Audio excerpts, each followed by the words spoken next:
नमस्कार। कार्यक्रम जनतासँग मुख्यमन्त्रीमा स्वागत छ। म लीलाराज भट्टराई। प्रदेश सरकार गठन भएको 2.5 वर्ष पुगेको छ। आधा कार्यकाल सकिँदा प्रदेश सरकारको मुख्य उपलब्धि के भयो त?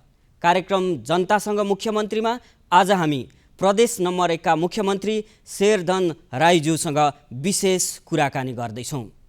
आजदेखि लामो दूरीका सार्वजनिक यातायात पनि खुलेका छन्। बजार र यातायात खुलिसकेपछि आउने कोरोना चुनौतीलाई सामना गर्नको लागि प्रदेश सरकारको योजना के छ? यी र यस्तै तपाईकै प्रश्नहरूको जवाफको लागि मुख्यमन्त्रीज्यूलाई हार्दिक स्वागत छ। धन्यवाद छ। आरामै हुनुहुन्छ? ठिक छ एकदम। अब प्रदेश सरकारको 2.5 वर्ष आधा कार्यकाल सम्पन्न भएको छ। यो आधा कार्यकालबाट कतिको सन्तुष्ट हुनुहुन्छ? म एकदमै सन्तुष्ट छु। हामीले संविधान र संहिताको कार्यान्वयनको सिलसिलामा त्यसमा पनि संहिताको चाहिँ मुटुको रूपमा रहेको प्रदेश संरचना जो नौलो संरचना थियो, शून्य बिन्दुबाट हामीले काम थालेका थियौँ। त्यसो हुँदाखेरि चाहिँ यो आधा समय हामीले बिताउँदै गर्दाखेरि हामी यति बेला त्यसको मध्यावधि समीक्षा पनि हामी गरिरहेका छौँ। तर यो कार्य अवधिमा खास गरेर चाहिँ 28 महिनाको समीक्षा हामी गर्दैछौँ र त्यो सार्वजनिक पनि केही दिनमा हामी गर्छौँ। यस हिसाबले चाहिँ भन्दाखेरि हामीले धेरै महत्त्वपूर्ण उपलब्धिहरू, सफलताहरू यस बिचमा चाहिँ हासिल गरेका छौँ। हजुर, मुख्यमन्त्रीज्यूले आफैले अङ्क दिनुपर्दा 100 अङ्कमा यो 2.5 वर्ष अवधिलाई कति अङ्क दिन चाहनुहुन्छ? अब आधा समयको मात्रै कुरा भएको हुनाले, आधा समय काम गर्न बाँकी भएको हुनाले हामीले 50 नम्बरको कुरा गर्नुपर्ने हुन्छ। तर अहिले हामीले गरेको कामको प्रगतिको हिसाबले, उपलब्धिको हिसाबले भन्दाखेरि लगभग हामी चाहिँ 65 प्लस चाहिँ नम्बरमा हामी छौँ। त्यो हिसाबले चाहिँ हामीले यस बिचमा चाहिँ धेरै उल्लेख्य उपलब्धिहरू, सफलताहरू हामीले हासिल गरेका छौँ। त्यो भोलि सबै तथ्याङ्कहरूसहित हामीले गरेका कामहरूको विवरणसहित नै त्यो कुरा चाहिँ बाहिर आउँछ। प्रदेश सरकारको 2.5 वर्षको मुख्य उपलब्धिहरूलाई समीक्षा गरेर सहकर्मी सुमन पुरीले एउटा रिपोर्ट तयार पार्नु भएको छ। कार्यक्रम जनतासँग मुख्यमन्त्रीमा अब त्यो रिपोर्ट। प्रदेश 1 सरकार गठन भएको 30 महिना पुरा भएको छ। अर्थात् मुख्यमन्त्री शेरधन राई नेतृत्वमा रहेको प्रदेश 1 सरकारको आधा समयावधि सकिएको छ। भौतिक संरचना बिना नै काम थालेको प्रदेश सरकारले यो 30 महिनामा उल्लेख्य प्रगति हासिल गरेको देखिन्छ। प्रदेश 1 सरकारको यो अवधिमा समष्टिगत मध्यावधि खर्च प्रगति 65.37% रहेको छ भने मन्त्रालयगत मध्यावधि खर्च प्रगति 62.21% रहेको छ। भौतिक प्रगतिको अवस्था भने 71.91% पुगेको छ। प्रदेश सरकार आएपछि प्रदेशको आर्थिक वृद्धि दर अमेरिकी डलर 890बाट 1071 पुगेको छ। यसैगरी प्रदेशको कुल ग्राहस्थ उत्पादन जीडीपीमा 24% वृद्धि भएको देखिन्छ। प्रदेश 1 सरकारले बागमती प्रदेशपछि सबैभन्दा बढी राष्ट्रिय कुल ग्राहस्थ उत्पादन जीडीपीमा 15.82% को योगदान दिन थालेको छ। कोरोना महामारीको अवस्थामा पनि यस आर्थिक वर्षमा नेपालको राष्ट्रिय औसत 6.8 पुगेकोमा प्रदेश 1 मा भने 7.4% वृद्धि भएको छ। प्रदेश सरकारको मध्यावधि समीक्षा यसरी गर्नुहुन्छ अर्थशास्त्री डाक्टर अर्जुन बराल। घिनाघाटदेखि लिएर विराट चोकसम्मको जुन 4 लेनको छ त्यसको कामहरू धमाधम भइरहेको छ। त्यस्तै चाहिँ अरू पनि कतिपय भौतिक पूर्वाधारसँग सम्बन्धित कामहरू सुरुवात भएका छन्। जस्तै सिन्धुवादेखि लिएर बेङ्गलुरुसम्मको कालोपत्रे सडकको, भोजपुरको पिखुवा जुन के अरे मोटरेबल जुन पुल निर्माणको कुरा हो, लगायतको झापाको अमरपथ लगायतका कतिपय कामहरूको सुरुवात भएको छन्। अहिले पछिल्लो समयमा जुन प्रदेश सरकारले कोभिड नियन्त्रणका लागि केही कामहरू जस्तो कोभिड अस्पताल बनाउनेदेखि लिएर आइसोलेसन बनाउनेदेखि लिएर सुरुका अवस्थाहरूमा कोभिडलाई एक किसिमले प्रदेश नम्बर 1 लाई नै चाहिँ कन्ट्रोल गर्ने गरी कोभिड फ्री चाहिँ प्रदेशको रूपमा चाहिँ एक किसिमको त्यो बाटोमा गइरहेको थियो। प्रदेश 1 सरकारले भौतिक पूर्वाधार निर्माण, शिक्षा, स्वास्थ्य, कृषि क्षेत्रमा उल्लेख्य काम गरेको देखिन्छ। प्रदेश सरकारले 62वटा बहुवर्षीय सडक योजनाको काम थालेकोमा 50वटा सम्झौता भई कटिङ र ग्राभेलको काम हुँदै पिचको काम समेत भइरहेको छ। अहिलेसम्म 25.86% भौतिक प्रगति भएको प्रदेश सरकारले जनाएको छ। यस्तै 7वटा प्रादेशिक विशेष सडक आयोजना अन्तर्गत 100 किलोमिटर कालोपत्रे भएको छ। मुख्यमन्त्री ग्रामीण सडक अन्तर्गत 87वटा मध्ये 86वटा निर्माण कार्य भइरहेकोमा 63.9% भौतिक प्रगति भएको भौतिक पूर्वाधार मन्त्रालयले जनाएको छ। यस्तै 128वटा बहुवर्षीय सडक पुल निर्माण अन्तर्गत प्रदेशबाट छनौट भएका 77 मध्ये 2वटा निर्माण कार्य सम्पन्न भएको छ भने 55वटा निर्माण सम्झौता भएर काम भइरहेको छ।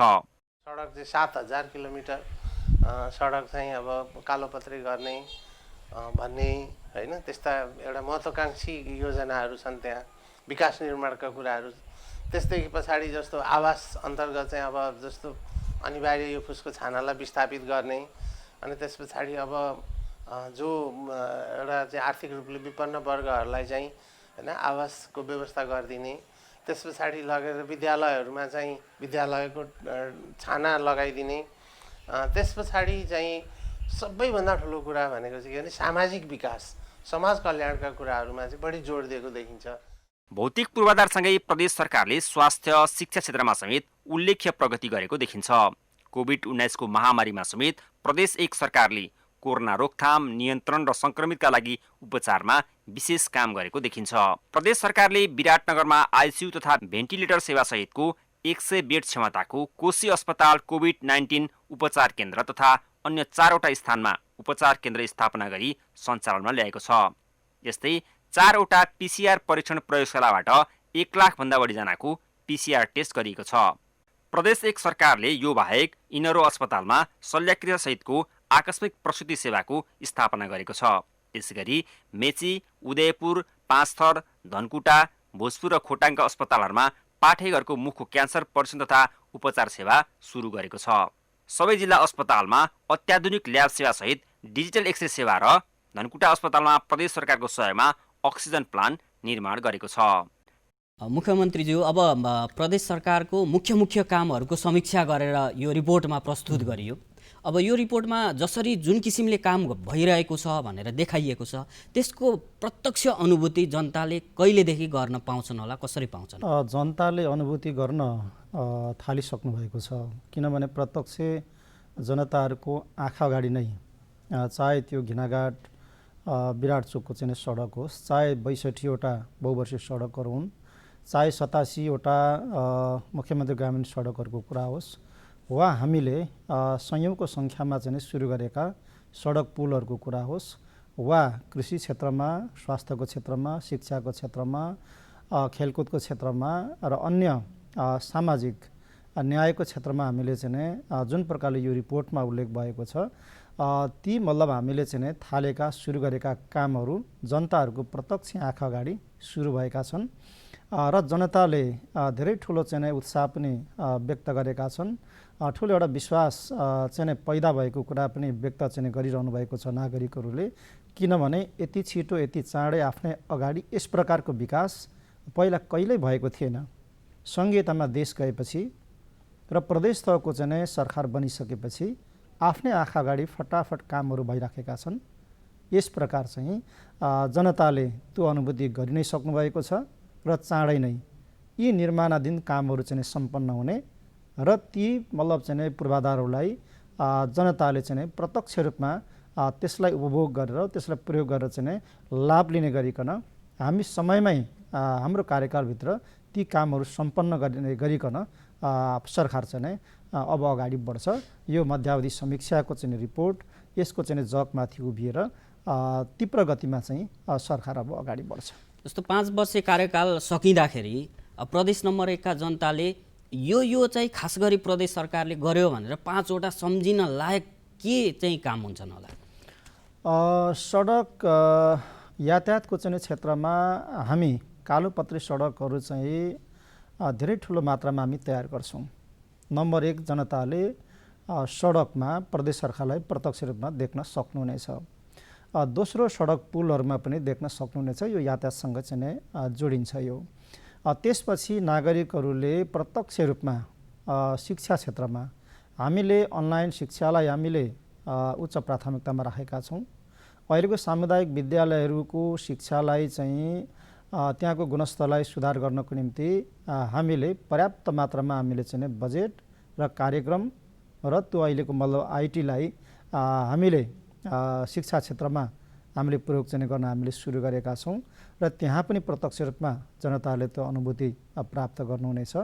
त्यसपछि स्वास्थ्य क्षेत्रमा पनि हामीले हाम्रो स्वास्थ्य केन्द्रहरूलाई अत्याधुनिक मतलब चाहिँ उपकरणहरू सहित स्तर उन्नति गर्ने योजनाका साथमा हामी अगाडि बढेका छौँ। त्यहाँ पनि प्रत्यक्ष रूपमा जनताले त्यो अनुभूति प्राप्त गर्नुहुनेछ। त्यसपछि हामी पर्यटन र कृषि क्षेत्रमा हामीले धेरै ठुलो मतलब चाहिँ परिवर्तन र सुधार ल्याउने, ताकि कृषिमा चाहिँ लगानी गरेर कृषि व्यवसायमा चाहिँ संलग्न भएर शानदार मतलब चाहिँ जिन्दगी चाहिँ बिताउन सकिन्छ, सुखको अनुभूति लिन सकिन्छ। यो कुरा हामी चाहिँ स्थापित गर्छौँ। त्यस प्रकारको प्रविधि, त्यस प्रकारको चाहिँ बिउ बिजन, त्यस प्रकारको चाहिँ अरू सरकारले दिने चाहिँ उपलब्ध गराउने विभिन्न सहुलियतहरू आदि कुराहरूको माध्यमबाट चाहिँ किसानहरू चाहिँ आत्मनिर्भर भएर आफूले उत्पादन गरेका वस्तुहरूले सही मूल्य प्राप्त गर्ने र बजारको कुनै पनि मतलब चाहिँ समस्या नखड्किने, यस प्रकारको स्थिति कृषि क्षेत्रमा हामी निर्माण गर्छौँ। र अर्को भनेको चाहिँ हामी पर्यटन पूर्वाधार तर्फ पनि हामी धेरै पूर्वाधारहरू हामी तयार गरिसक्नेछौँ। अनि खेलकुद क्षेत्रमा पनि युवाहरूले र नागरिकहरूले चाहिँ निश्चित एउटा पूर्वाधारहरू बनिसकेको चाहिँ पाउनुहुनेछ, देख्नुहुनेछ। र करप्सन कन्ट्रोलमा पनि धेरै हामी उपलब्धि चाहिँ हासिल गर्नेछौँ। किनभने भ्रष्टाचार शून्य को मतलब चाहिँ जुन नीति सरकारले अख्तियार गरेको छ, यसमा असाध्यै नै कठोर ढङ्गले म आफू अगाडि बढेको पनि छु। यद्यपि मतलब भ्रष्टाचार यो एकैचोटि यसलाई नियन्त्रण गर्न सकिँदैन, न्यूनीकरण गर्न सकिँदैन। तर पनि यस प्रदेशमा भ्रष्टाचारलाई कन्ट्रोल गर्नको निम्ति चाहिँ म असाध्यै कठोर ढङ्गबाट अगाडि बढेको छु। र सुशासन स्थापना गर्नको निम्ति हामीले जुन प्रकारले डिजिटल प्रविधिहरूको हामीले प्रयोग गरिरहेका छौँ र त्यो डिजिटल प्रविधिहरूको प्रयोगका मार्फत हामी सुशासनको चाहिँ अनुभूति प्रत्यक्ष रूपमा चाहिँ जनतालाई हामी दिन सक्नेछौँ। यस प्रकार प्रदेश प्राथमिकता प्राप्त आयोजनाहरूले पनि एउटा गति लिनेछ। हामीले 50-60वटा मतलब चाहिँ प्रदेशका रूपान्तरणकारी योजना आयोजनाहरूको हामी अध्ययन कार्यलाई पनि अगाडि बढाएका छौँ। त्यसलाई हामी परियोजना ब्याङ्क एउटा तयार गरेर हामी सोकेसिङ गर्नेछौँ र लगानी सम्मेलनको समेत हामी हाम्रै कार्य अवधिमा चाहिँ आयोजना गरेर ती सोकेसिङ गरिएका चाहिँ योजना आयोजनाहरूलाई स्वदेशी र वैदेशिक लगानीकर्ताहरूलाई आकर्षित गरेर त्यसलाई पनि अगाडि बढाउने एउटा स्पष्ट चाहिँ आधार हामी तयार गर्नेछौँ। यसरी बडा गर्व गर्न लायक, बडा चाहिँ हेर्न लायक चाहिँ एउटा अवस्था चाहिँ हामी हाम्रो कार्यकालमा चाहिँ निर्माण गर्छौँ, जुन जगमा जनताले प्रत्यक्ष रूपमा सुखको समृद्धिको चाहिँ एउटा चाहिँ प्रष्ट चाहिँ त्यसको आकार आधार चाहिँ जनताले देख्न सक्नु। हजुर, मुख्यमन्त्रीज्यूले भ्रष्टाचार विरुद्ध शून्य सहनशीलताका साथ अत्यन्तै कठोर ढङ्गले प्रस्तुत हुने बताउँदै आउनु भएको छ। त्यो कुराको जनताले चाहिँ कसरी महसुस गर्ने त? जनताले महसुस गरिराख्नु भएको छ। किन हामीले काहीँ कतै भ्रष्टाचार जन्य कार्यहरू भएको सूचना प्राप्त हुने बित्तिकै इमिडिएट एक्सन चाहिँ हामीले गर्ने गरेका छौँ। विभिन्न मिडियाहरूमा पनि आइराखेको छ कि हामीले काहीँ कतै लेनदेन भयो, काहीँ कतै कमिसनको कुरा भयो र काहीँ कतै त्यस्ता खालका कसुरहरू देखा पर्यो भने इमिडिएट त्यस्ता चाहिँ मान्छेहरूलाई हामीले चाहिँ कारबाही गर्ने काम गरेका छौँ र त्यो सार्वजनिक हुँदै पनि आएका छन्। यसरी चाहिँ यदि प्रदेश सरकारले थाहा पायो भने, काहीँ कतै त्यो सूचना प्राप्त गर्यो भने चाहिँ प्रदेश सरकारले चाहिँ छोड्दैन है। 2.5 वर्षीय कार्यकालको बारेमा आफ्ना केही कुरा सुनसरीका इटहरीबाट एकजना नागरिकले बताउँदै हुनुहुन्छ। प्रदेश एक सरकार आइसकेपछि मैले धेरै चाहिँ राम्रा कुराहरू अनुभूति गरेका छु र अहिले हामीले चाहिँ केन्द्रमा सङ्घीय सरकारमा केन्द्रीय सरकारमा गएर चाहिँ धाएर उहाँ गएर चाहिँ गर्नुपर्ने कामहरू, उहाँ गएर माग गर्नुपर्ने कुराहरू हामीले चाहिँ प्रदेश सरकार मार्फत स्थानीय सरकारसम्म आएर हामीले चाहिँ उपलब्ध गर्न सकेका छौँ र सङ्घीय सरकारले धेरै कुराहरूलाई जनताको विषयमा, विकासको विषयमा, समस्याको विषयमा धेरै कुराहरूलाई समेट्न त सकेको छ, तर पनि पर्याप्त छैन। अहिले धेरै गर्न बाँकी छ र अझै प्रदेश सरकारले गर्नुपर्ने कामहरू थुप्रै छन् जस्तै अहिले तपाईँको चाहिँ नि प्रदेश सरकारले प्रष्ट रूपमा अहिले सङ्घीय सरकारले प्रष्ट रूपमा प्रदेश सरकारलाई के काम गर्ने र के नगर्ने कुन कुन अधिकार दिने नदिने भन्ने कुराको प्रष्ट नहुँदाखेरि पनि अहिले चाहिँ नि प्रदेश सरकारलाई गाह्रो भइराखेको जस्तो लागेको छ। तर प्रदेश सरकारले यी कुराहरू सङ्घीय सरकारबाट प्रष्ट रूपमा प्रदेश सरकारले लिन सक्ने र गर्न सक्ने कानुनले ऐनले इङ्कित गरेर किटान गरेर नै अधिकार प्राप्त गरेर त्यो चाहिँ जनताको माझ जनताको बिचमा अनुभूति हुने गरी लानुपर्ने र अनुभूत गराउनुपर्ने छ। प्रदेश सरकारले 1 वर्षकै अवधिमा प्रदेशको राजधानी तोकिसक्दा 2.5 वर्ष हुन्जेलसम्ममा नाम चाहिँ किन राख्न नसकेको होला भन्ने प्रश्न छ नि। यो जिज्ञासा चाहिँ अब आम नागरिकहरूको जिज्ञासा हो, यो सम्पूर्ण प्रदेशवासीहरूको जिज्ञासा हो यो, र यसको जवाब मैले लगातार दिँदै पनि आएको छु र मैले एउटा कुरा चाहिँ मैले प्रष्ट रूपमा जोड्ने पनि गरेको छु कि प्रदेशको नाम र राजधानीको विषय संविधान सभाको 2टा कार्यकालको 5 वर्ष 8 महिनाको चाहिँ अवधि अथवा त्यति समय खर्च गर्दाखेरि पनि नटुङ्गेका विषयहरू हुन्। यी विषयहरू यसरी नटुङ्गेर प्रदेश सभाको थाप्लोमा हालिएको विषय हो यो। यस प्रकार यो सजिलो विषय थिएन छैन भन्ने कुरा सबभन्दा पहिला पृष्ठभागमा सबैले बुझ्नु पर्दछ। असाध्यै राम्रो कुरा, खुसीको कुरा, हामीले चाहिँ प्रदेश सभामा सर्वसम्मतिबाट प्रदेशको राजधानी हामीले तोक्न सक्यौँ। 5 वटा राजनीतिक दलहरूले प्रदेश सभामा प्रतिनिधित्व गर्छन्। 93 जना मान्य सदस्यहरूको प्रतिनिधित्व छ प्रदेश सभामा। 93 जना मान्यहरूको सर्वसम्मतिको हस्ताक्षरबाट हामीले राजधानी टुङ्ग्यायौँ।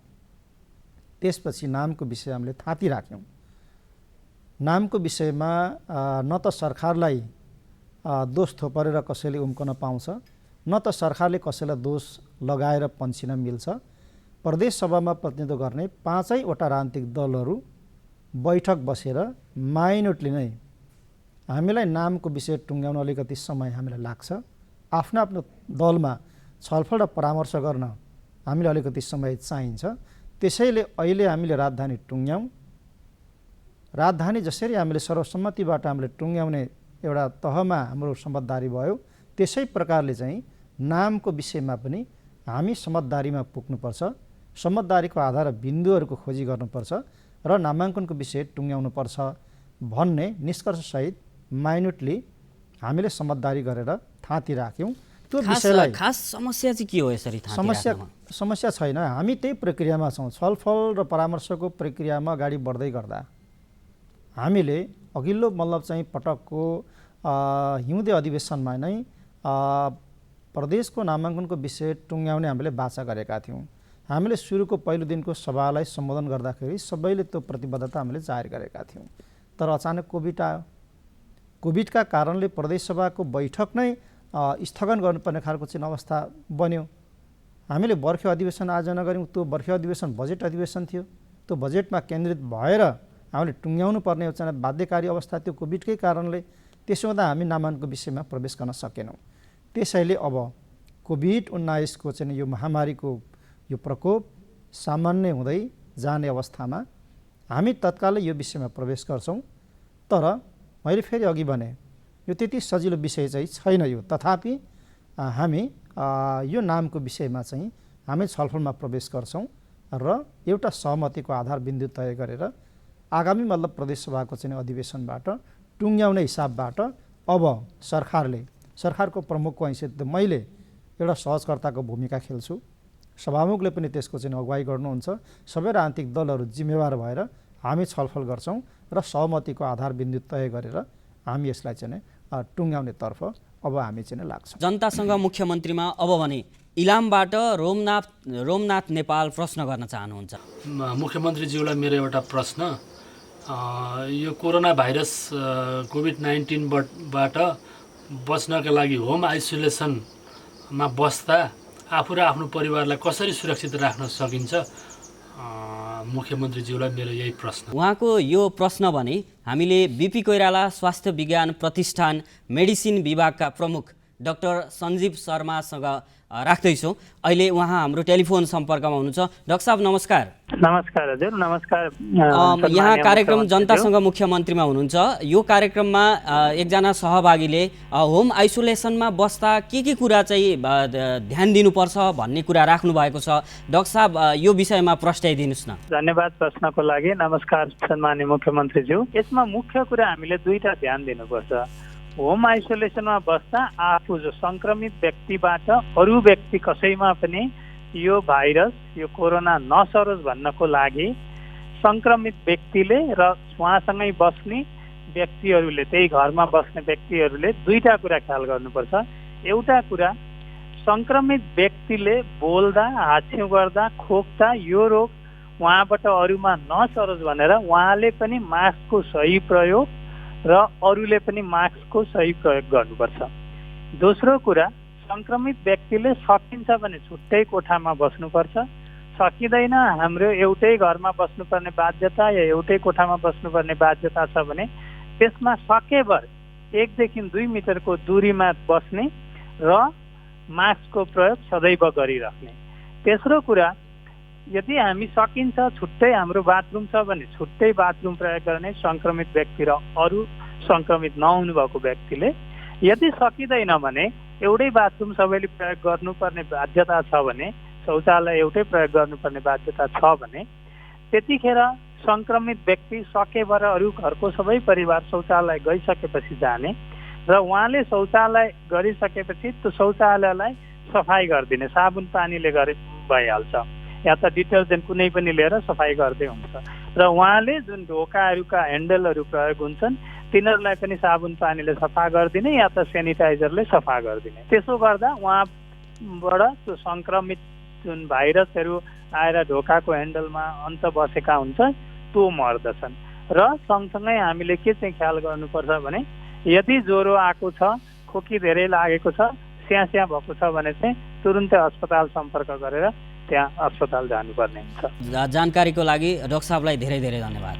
धन्यवाद हजुर। मुख्यमन्त्रीज्यू अब सार्वजनिक यातायात विशेष गरी लामो दूरीका यातायात पनि खुल्ने भएको छ। अब यसरी खुल्दाखेरि मुख्यमन्त्रीज्यूले पनि यातायात व्यवसायीहरूसँग छलफल पनि गरिसक्नु भएको छ। कसरी चाहिँ अब यो अनुगमन निरीक्षणका कुराहरूलाई कडाइ गरेर त्यहाँ चाहिँ स्वास्थ्य सुरक्षाका उपायहरू चाहिँ कडाइका साथ अवलम्बन गर्न लगाउने होला। कोभिड-19लाई रोकथाम गर्नको निम्ति नियन्त्रण गर्नको निम्ति र त्यसको उपचार प्रबन्धको निम्ति हामीले विभिन्न चाहिँ प्रयोगहरू अभ्यासहरू हामीले गऱ्यौँ। जस्तो कि लकडाउन, निषेधाज्ञा, कर्फ्यू, सिल आदि जस्तो गरेर हामीले लगभग 5-6 महिना समय हामीले बितायौँ। अब यसबाट हामीले के अनुभव गऱ्यौँ त भन्दा कोभिड-19 को रोकथाम यसको नियन्त्रणको अचूक माध्यम चाहिँ लकडाउन होइन रहेछ, कर्फ्यू होइन रहेछ, निषेधाज्ञा होइन रहेछ। यस कारणले चाहिँ सम्पूर्ण चाहिँ क्षेत्र सामाजिक क्षेत्र, सांस्कृतिक, आर्थिक लगायतको समग्र क्षेत्रलाई तहस नहस चाहिँ बनाउने खालको चाहिँ अवस्था रहने रहेछ। मानव जीवनमा नै एउटा सङ्कट पैदा हुने रहेछ। त्यसैले हामीले अब लकडाउनबाट होइन, निषेधाज्ञाबाट होइन, कर्फ्यूबाट होइन, अब क्रमशः जनचेतनामूलक कार्यक्रमहरू सञ्चालन गर्दै अभियानहरू सञ्चालन गर्दै उच्च सतर्कता र सावधानीहरू केमा के कसरी अपनाउन पर्ने हो। भर्खरै डाक्टर साहबले चाहिँ बताउनु भयो। हो यस्ता सतर्कता र सावधानीहरू अपनाउँदै अब दिन दैनिक नियमित आफ्ना चाहिँ काम काजहरूलाई हामीले सुचारू गर्नुपर्छ। हो यो निधोमा हामी पुगेका छौँ, नेपाल सरकार पुगेको छ।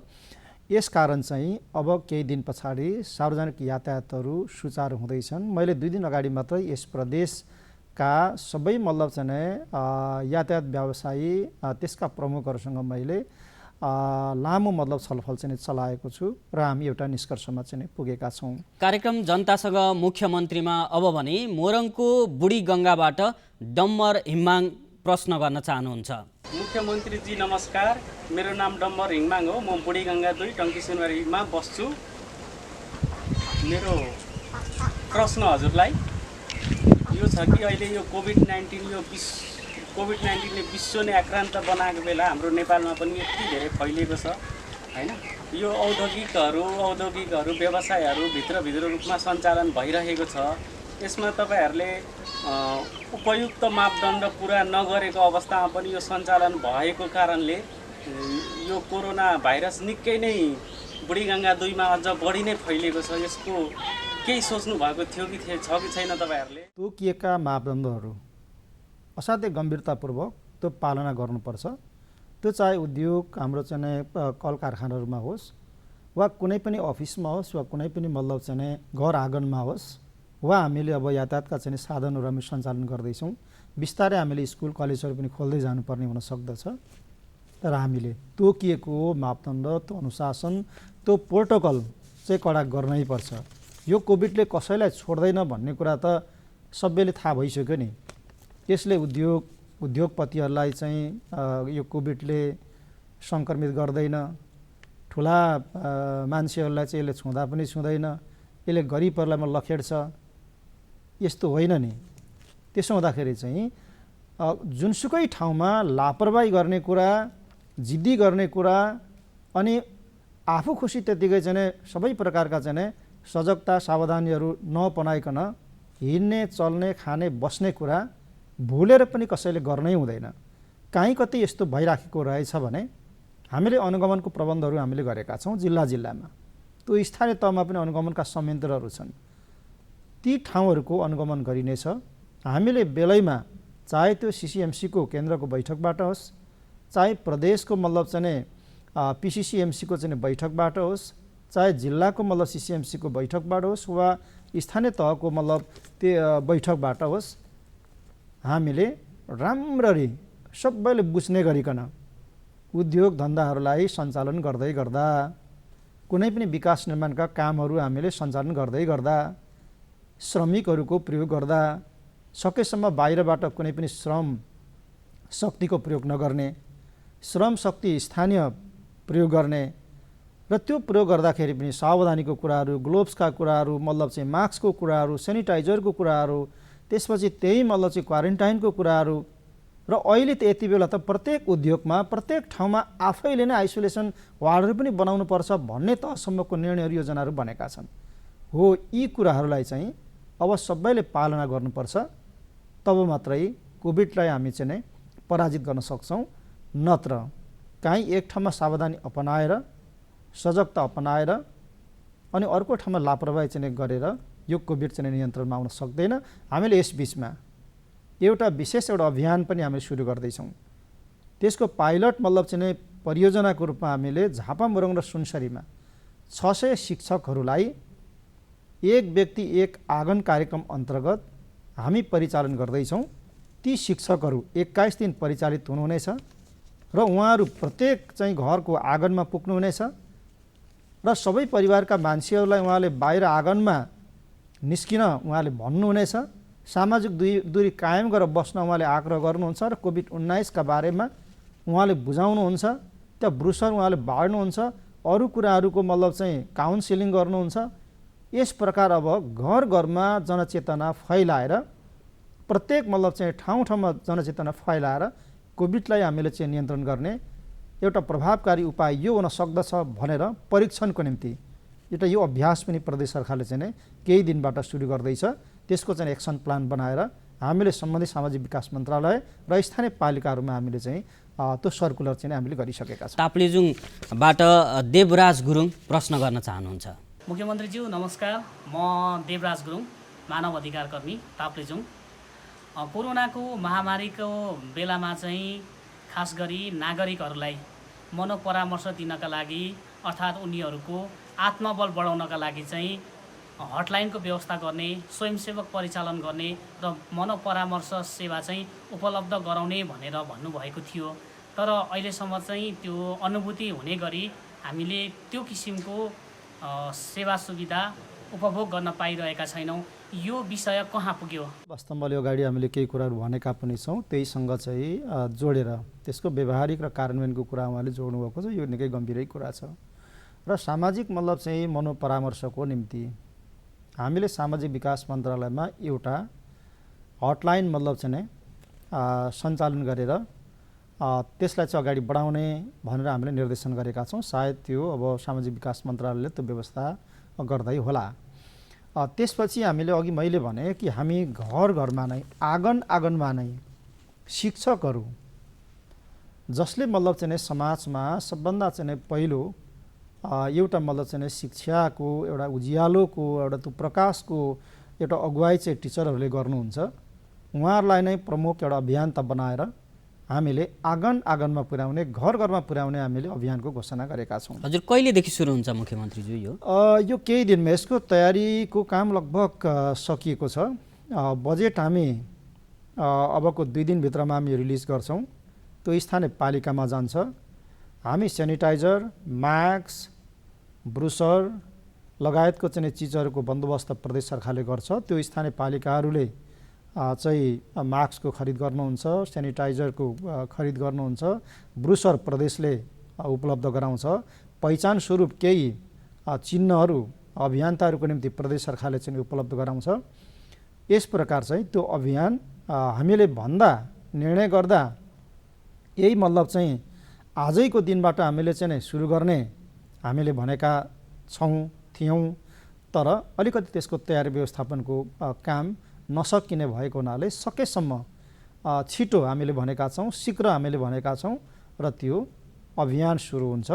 21 दिन चल्छ त्यो अभियान र हामीले त्यो 21 दिनमा चाहिँ सबैलाई सावधानीपूर्वक सजगतापूर्वक घरमा बस्ने, कुनै पनि भिडभाडमा नजाने, कोहीसँग सम्पर्क नगर्ने, यसरी चाहिँ घरमै मतलब 21 दिन सबैलाई राखेर अनि कोभिडबाट चाहिँ पूर्ण रूपमा मुक्त सबैलाई चाहिँ पार्ने भन्ने खालको चाहिँ उद्देश्यबाट हामीले यो सुरु गरेका छौँ र सम्भव भएसम्म हामीले स्थानीय तहमा स्वास्थ्य कर्मीहरूलाई पनि शिक्षक यो अभियानमा सरिक गराउने र आवश्यक मतलब काउन्सिलिङहरू गर्ने, आवश्यक मतलब परामर्शहरू दिने ताकि विभिन्न प्रकारका चाहिँ समस्याहरूको जिज्ञासाहरूको समाधान आँगन आँगनमै हुन सकोस् भन्ने ध्येयका साथमा चाहिँ प्रदेश सरकारले उहाँको मतलब जिज्ञासा बमोजिम नै एउटा विशेष चाहिँ अभियानको चाहिँ घोषणा गरेको छ र त्यो केही दिनमा चाहिँ सुरु हुँदैछ। अब विद्यालय चाहिँ कहिलेदेखि खुल्छ होला? विद्यालय खुल्न सम्भवतः केही समय लाग्छ नै, किनभने सामाजिक दूरी भौतिक दूरी कायम गरेर विद्यालयहरू चाहिँ सञ्चालनमा आउन सक्दैनन्। हामीले जसरी यातायातका साधनहरूको कुरा गऱ्यौँ कि 50% मात्रै टोटल सिट क्षमताको 50% मात्रै सिट अकुपाई गरेर भनेको डबल सिटमा एकजना मात्रै प्यासेन्जर राखेर 50% प्लस मतलब चाहिँ भाडा मतलब चाहिँ लिएर सञ्चालन गर्ने जुन प्रोटोकल नेपाल सरकार तय गरेको छ त्यस प्रकार यातायातहरू त चल्ने भए, तर स्कुलहरू त्यस प्रकारको प्रोटोकल मेन्टेन गरेर एकैचोटि चल्न सक्दैनन्। त्यसैले वैकल्पिक मतलब चाहिँ पठन पाठनको चाहिँ उपायहरू के हुन सक्दछ अहिले नेपाल सरकारले शिक्षा मन्त्रालयले पनि छलफल गरिराखेको छ। हामीसँग पनि शिक्षा मन्त्रीले परामर्श गरिराख्नु भएको छ। हजुर प्रदेश सरकारको छुट्टै योजना चाहिँ के छ त? हाम्रो पनि छ अनलाइन मतलब अहिलेको यो टेक्नोलोजीलाई उपयोग गरेर अहिले सहर बजारमा जहाँ इन्टरनेटको एक्सेस छ, पहुँच छ, त्यस्तो ठाउँहरूमा चाहिँ अहिले अनलाइनको चाहिँ माध्यमबाट पनि भर्चुअल यो को माध्यमबाट पनि अहिले पढाइहरू पठन पाठनहरू चाहिँ भइराखेको अवस्था छ। तर धेरै मतलब हाम्रो चाहिँ ग्रामीण दूरदराज का ठाउँहरू छन्, ती ठाउँहरूमा चाहिँ बत्तीको मतलब चाहिँ सुविधा छैन, त्यहाँ इन्टरनेटको सुविधा छैन, अन्य मतलब चाहिँ आवश्यक साधनहरूको चाहिँ त्यहाँ उपलब्धता छैन भनिसकेपछि हामीले ती ठाउँहरूमा कसरी पठन पाठन सुचारू गर्ने, त्यसैले अहिले छलफल भइराखेको छ कि विभिन्न विकल्पहरूको प्रयोग कसरी गर्न सकिन्छ। यसको तात्पर्य हामी लामो समयसम्म स्कुलहरू खोल्दैनौँ, यसो होइन। स्कुलहरू पनि बिस्तारै खोल्दै जानुपर्छ, तर हामीले केही समय अब हेर्नुपर्छ यो कोभिडको सङ्क्रमण कुन प्रकारले विस्तार हुन सक्छ, कुन प्रकारले अगाडि बढ्छ र कुन प्रकारलाई पचाउँदै कुन प्रकारले यसलाई चाहिँ पराजित गर्दै लान सकिन्छ। त्यसका आधारमा त्यो अनुभवको आधारमा त्यो प्रयोग र अभ्यासको आधारमा चाहिँ अब हामीले चाहिँ क्रमशः विद्यालयलाई पनि खोल्ने दिशामा खोल्नेतर्फ हामी जानुपर्छ। किनभने अन्तर्राष्ट्रिय मतलब प्र्याक्टिस अथवा विभिन्न मतलब मुलुकहरूले के अभ्यास गरिरहेछन् स्कुलहरू पनि विभिन्न ठाउँमा सञ्चालन त सुरु भइसक्यो विभिन्न मुलुकहरूमा। हामीले युरोप, अमेरिका, चाइना लगायतको चाहिँ दिनदैनिक कुराहरू पनि हामी अपडेट लिइरहेछौँ। त्यसो हुँदाखेरि चाहिँ हामीले यी सबै कुरालाई समेत हेरेर हामीले विद्यालयहरूलाई सञ्चालन गर्ने वा नगर्ने वा कुन कुन विकल्पमा जाने भन्ने कुराको टुङ्गो लगाएर अगाडि बढ्नुपर्छ। विद्यार्थीको भविष्यलाई हामीले चाहिँ एकदमै त्यसलाई गम्भीरतापूर्वक लिएर चाहिँ हामीले त्यसको चाहिँ व्यवस्थापन गर्नुपर्छ र प्रदेश सरकारले त्यही हिसाबले चाहिँ आवश्यक आफ्नो तयारीहरू पनि गरिराखेको छ। हजुर मुख्यमन्त्रीज्यू, प्रदेश सरकारले कोरोना नियन्त्रण उपचारमा गरेको खर्चहरूको विवरणलाई समेटेर कार्यक्रममा एउटा रिपोर्ट तयार पारेका छौँ। अबको पालोमा सो रिपोर्ट। प्रदेश 1 सरकारले स्थापना गरेको कोरोना जनसुरक्षा कोषमा हालसम्म 34 करोड 78,72,262 रुपियाँ जम्मा भएको छ, जसमा नेपाल सरकार अन्तर्गतको सङ्घ जनसुरक्षा कोषबाट 4 करोड, प्रदेश सरकारको तर्फबाट 25 करोड र बैंक तथा वित्तीय संस्थाहरूका तर्फबाट 1 करोड 97,08,893 रुपियाँ जम्मा भएको छ। यस्तै प्रदेश सरकारका सरकारी कर्मचारीहरूका तर्फबाट 1 करोड 66,69,982, उद्योगी तथा व्यवसायीहरूबाट 1 करोड 74,80,000 र अन्य व्यक्ति तथा संस्थाहरूबाट 40,13,386 रुपियाँ रकम सङ्कलन भई कोषमा जम्मा भएको प्रदेश 1 मुख्यमन्त्री तथा मन्त्री परिषदको कार्यालयका लेखा अधिकृत योग्य प्रसाद राईले जानकारी दिनुभयो। प्रदेश नम्बर 1 मा प्रदेश सरकारको निर्णय बमोजिम राष्ट्रिय वाणिज्य बैंक विराटनगर शाखामा प्रदेश नम्बर 1 कोरोना जनसुरक्षा कोष खोलेको छ। हालसम्म प्राप्त भएको रकम मध्ये नेपाल सरकारको सङ्घीय जनसुरक्षा कोषबाट 4 करोड, प्रदेश सरकारको तर्फबाट 25 करोड, बैंक तथा वित्तीय संस्थाको तर्फबाट 1 करोड 97,08,893, प्रदेश सरकारका सरकारी कर्मचारीको तर्फबाट 1 करोड 66,69,982, उद्योग तथा व्यवसायीको तर्फबाट 1 करोड 74,80,000 र बाँकी रकम अन्य संस्था तथा व्यक्तिहरूबाट सङ्कलन भएको छ। प्रदेश सरकारले कोषमा जम्मा भएको रकम प्रदेश 1 आन्तरिक मामिला तथा कानुन मन्त्रालय र सामाजिक विकास मन्त्रालय मार्फत विभिन्न प्रयोजनमा निकासा गर्ने गरेको छ। यसरी विभिन्न स्रोतबाट प्रदेश सरकारको जनसुरक्षा कोषमा जम्मा भएको रकम मध्ये हालसम्म कुल 25 करोड 66,42,170 रुपियाँ निकासा भई खर्च भएको लेखा अधिकृत राईले बताउनुभयो। हालसम्म भएको खर्च 25 करोड 66,42,170 रहेको छ, जसमा हामीले कोरोना जनसुरक्षा कोषबाट सिधै निकासा नगरिकन आन्तरिक मामिला तथा कानुन मन्त्रालय र सामाजिक विकास मन्त्रालय मार्फत निकासा गर्ने गरिएको छ। हालसम्मको बचत रकम चाहिँ 9 करोड 12,23,092 रुपियाँ रहेको छ। प्रदेश सरकारको जनसुरक्षा कोषमा हाल 9 करोड 12,23,092 रुपियाँ बचत रहेको जनाइएको छ। मुख्यमन्त्रीज्यू, अब कोरोना सङ्क्रमणको दर अझै बढ्न सक्ने अवस्था देखिन्छ।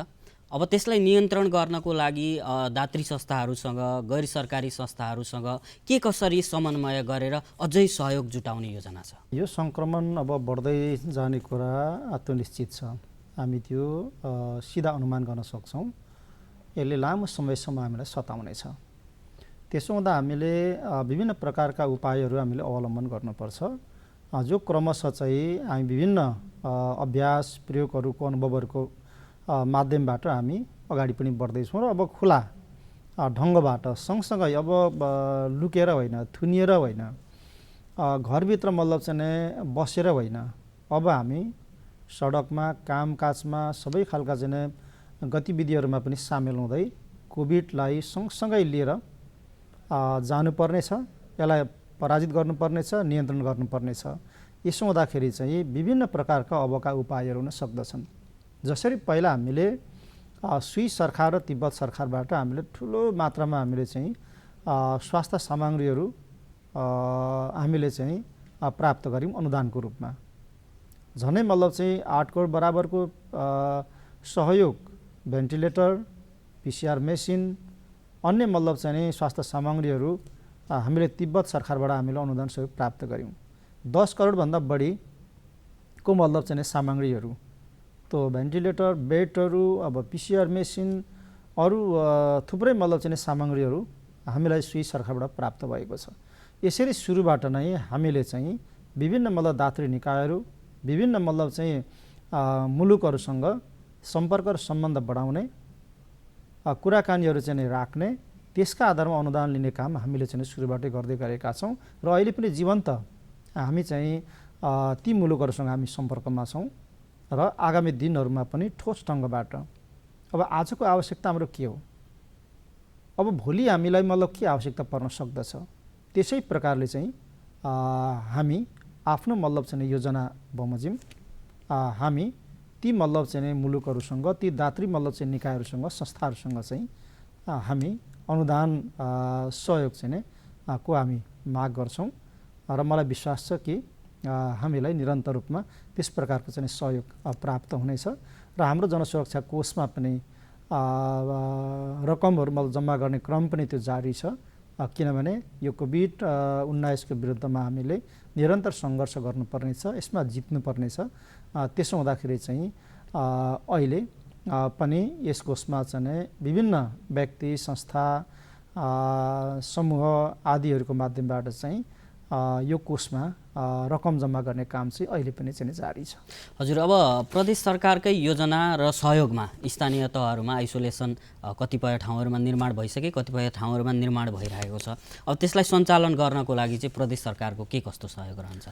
हामीले स्थानीय पालिकाहरूलाई हामीले सहयोग गरेका छौँ। एउटा राहतका निमित्त पनि सुरुमा गऱ्यौँ, त्यसपछि क्वारेन्टाइन निर्माणमा पनि हामीले गऱ्यौँ र पछिल्लो समयमा चाहिँ आइसोलेसन वार्डहरू, सेन्टरहरू निर्माण गर्ने कुरामा पनि हामीले सहयोगहरू गरेका छौँ। अहिले पनि आवश्यकता अनुसार समस्या पर्यो र खड्कियो, त्यहाँको संवेदनशीलतालाई बुझेर त्यहाँ स्थानीय प्रशासन छ, त्यहाँ पालिकाहरू छन्, त्यहाँ स्वास्थ्य केन्द्रहरू छन्, स्वास्थ्य कर्मीहरू छन्, यी सबैको एउटा मतलब चाहिँ यहाँ उहाँहरूको ठहर बमोजिम, त्यहाँको संवेदनशीलता उहाँहरूले चाहिँ दर्शाए बमोजिम हामीले चाहिँ आवश्यकता अनुसार बजेट हामीले चाहिँ रिलिज गर्ने गरेको छ। तर भनेको अङ्कमा त्यहाँ चाहिने मतलब ठुलो एउटा अङ्कमा होला, हामी त्यही अङ्कमा पठाउन सक्ने अवस्थामा छैनौँ, किनभने हाम्रो बास्केट, हाम्रो कोष पनि एउटा लिमिटेसन भित्र छ, त्यही भित्र बसेर हामीले चल्नुपर्ने छ। भोलि मतलब परिस्थिति असाध्यै भयावह अवस्थामा गयो, कोभिडलाई हामीले जसरी पनि परास्त गर्नुपर्ने चाहिँ अवस्था छ, त्यो अवस्थामा यदि हामीले अगाडि बढ्नु पर्यो भने सम्भवतः सम्पूर्ण हाम्रो साधन स्रोत हामीले कोभिड-19 महामारीलाई रोकथाम गर्ने कुरामा हामीले केन्द्रित गर्नुपर्छ। त्यसो हुँदा हाम्रो अहिले रेगुलर जुन बजेट छ, त्यो बजेटको अधिकांश मतलब चाहिँ भाग हामीले कोभिडलाई पराजित गर्ने, त्यसलाई नियन्त्रण गर्ने, रोकथाम गर्ने कुरामा हामीले डाइभर्ट गर्नुपर्ने हुन पनि सक्छ। तर हामी सकेसम्म चाहिँ एउटा चाहिँ सबैसँग चाहिँ समन्वय गरेर हामी अहिलेसम्म चाहिँ सन्तुलित ढङ्गबाट, ठिक ढङ्गबाट हामी अगाडि बढिराखेको अवस्था छ। अहिले अत्यन्तै व्यस्त समयका बावजुद पनि समय उपलब्ध गराएर अत्यन्तै महत्त्वपूर्ण जानकारीहरू राखिदिनु भएकोमा मुख्यमन्त्रीज्यूलाई धेरै धेरै धन्यवाद दिन चाहन्छु। धन्यवाद। कार्यक्रम सुन्नुहुने र हेर्नुहुने तपाईँ सबैलाई पनि धेरै धेरै धन्यवाद दिन चाहन्छौँ। कार्यक्रममा प्रश्न राख्नुहुने तपाईँ सम्पूर्ण धन्यवादका पात्र हुनुहुन्छ।